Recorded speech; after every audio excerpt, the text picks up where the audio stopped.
What's up guys, Excaliblator here and welcome back to some more Star Ocean Anamnesis, and today we'll be taking a look at the Millioneye's moveset. There's one problem though. For some reason all the attack names are in Japanese, and luckily I can read Japanese to an extent, so it's not really a problem for me, but keep in mind that when they do patch this, some of the names that I use may differ from the official attack names. So with that out of the way, let's get started. Okay, so his first attack, Ice Patch, is similar to the Eternal Queen's Ice Patch. It creates patches of ice on the ground, and they nullify your AP gain, as well as slow your movement down. He can spawn these everywhere on the stage. However, as opposed to the Eternal Queen's Ice Patch, this one only spawns 4 on the edges of the map instead of the entire arena. So, that's pretty much it. Easy to dodge, just walk out of their range and you'll be fine. Now we have Antique Rock. This is one of his most devastating attacks. So he flies up into the air and then he moves away from his target, leaving behind some weights, similar to the crush spells from the mainline games. So these crush spells rain down onto the ground and they do a ton of damage. Anyone who gets caught underneath these things is almost certainly going to die.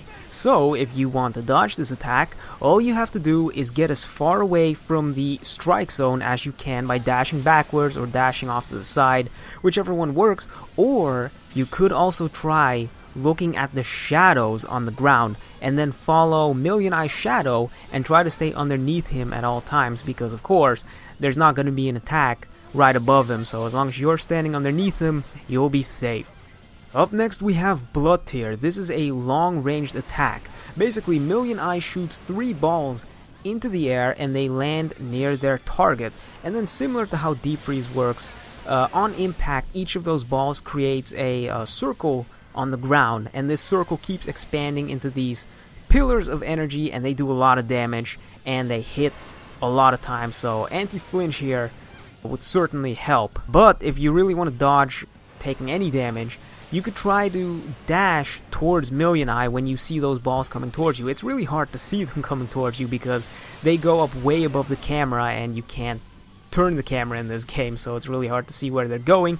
But try to dash towards him, and if you time it right, you should be able to avoid taking any damage.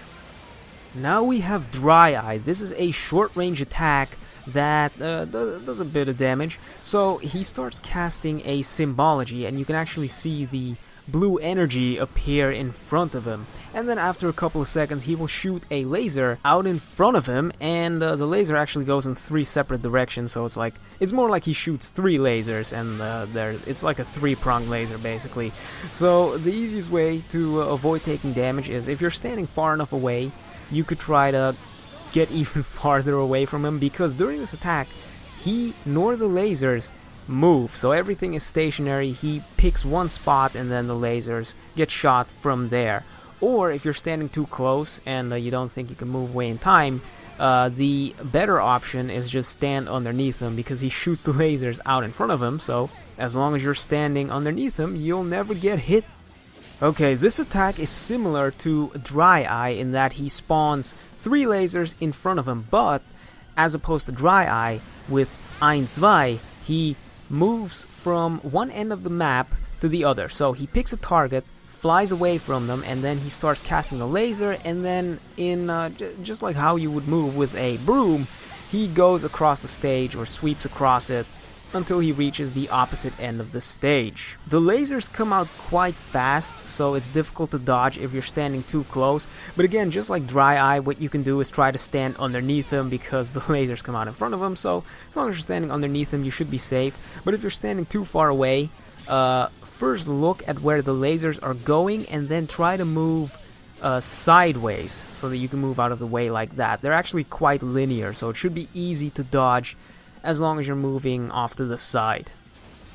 Alright, up next we have Melty Floor. This is a similar attack to Ice Patch. So basically, again, he spawns these fields of, I think it's acid this time. He spawns those on the ground, but as opposed to the Ice Patch one, the ones that slow your AP gen and they slow your movement, these actually drain your rush gauge when you're standing in them. This is a completely new mechanic, by the way.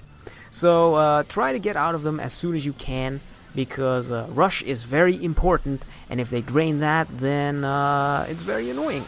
So yeah, just get out of their range. Okay, I don't actually know what this attack is called. I just translated as look down upon, but it's similar to ridicule, as in he starts laughing at you and tears start popping out. But this one can actually do damage, so if you're standing in there and you don't have anti-flinch with you, you might just get stun locked and you'll take a lot of damage for no reason. It has like no range, so all you have to do is move out of the way. But it also, for some reason, lingers around a lot longer than you think, so even if he's done performing the animation, the tears can actually still pop out and it still does damage. So I would always wait a couple seconds before you move back in to attack him. Reap Slicer Seal is one of his most common attacks. He can cast this from any range, and it's a symbology attack. So as soon as you see him start casting symbology, and it takes him a while to do this, get ready for this attack because it spawns right on top of you. So there's purple bubbles that spawn around the player that he's targeting, and these bubbles can stun lock you if you don't have anti-flinch with you, and they can actually also inflict silence, which is really, really bad. So move away as fast as you can. They don't occupy a particularly large area, so if you know it's coming towards you, you can just time your dodge right to dash away at the right time and avoid possibly getting silenced. Now we have Rumble Dance. This is one of his short-range attacks, and it comes out really quickly. So he drops down onto the ground from his floating position, and then he starts spinning. That's pretty much it. It can stun lock you if you're standing too close to it. It actually has a lot more range than it appears to have, because there's this like wind effect surrounding it, and that can also damage you. The easiest way to dodge this is just by moving backwards and getting out of its range. That's a lot easier said than done though, because it comes out so quickly, and because he flies up into the sky, you can't really tell when he's doing this, because again, the camera is terrible. So the best way to tell when he's doing this attack is by reading the attack name, but guess what, it's Japanese, so have fun with this attack. And lastly, we have Finale. This is an attack that you'll probably never see him do, because you intentionally have to get him to do this. It's really difficult to actually see him do this in normal gameplay, because it takes so long for him to pull it off. You have to let the enrage timer run out, which I think is like 7 minutes or something.